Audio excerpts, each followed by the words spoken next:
Drama na Dorćolu. Posle nekoliko pokušaja, policija je iselila četvoročlanu porodicu vatrogasca Zorana Matića iz stana u Višnjićevoj ulici 9. Nešto pre ulaska policije u stan, Zoranovoj ženi je pozlilo, a pomoć na licu mesta su ju ukazali lekari hitne pomoći.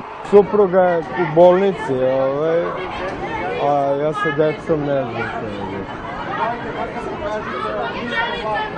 Sada više nije mi bitan stan, supruga je u katastrofalnom zdravstvenom stanju, preživela je tešku nepravdu koju normalan čovek ne može da podnese na neki prirodan način. Stan je kupljen 1999. godine, plaćen je 72.000 maraka u grubim građevinskim radovima. I onda je uloženo još 16.000 maraka i onda su nam došli sa izvršnom presudom po kojoj je neko drugi sada vlasnik stana. Inženjering Promet je za firmu Pobeda, koja je bila graditelj stanova, izvodio zanatske radove i u kompenzaciji dobio 4 stana, od kojih je jedan Matićev. Kasnije se, navodi Matić, pojavila advokat Milica Đurković, koja je tvrdila da poseduje sve papire za isti stan i da ga je platila 24.000 maraka.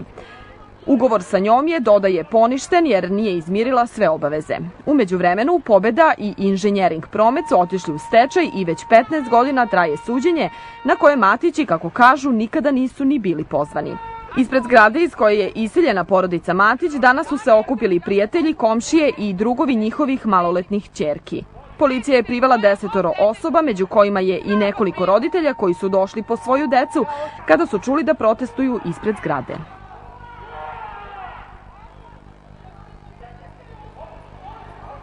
Blah, blah, blah. Blah, blah.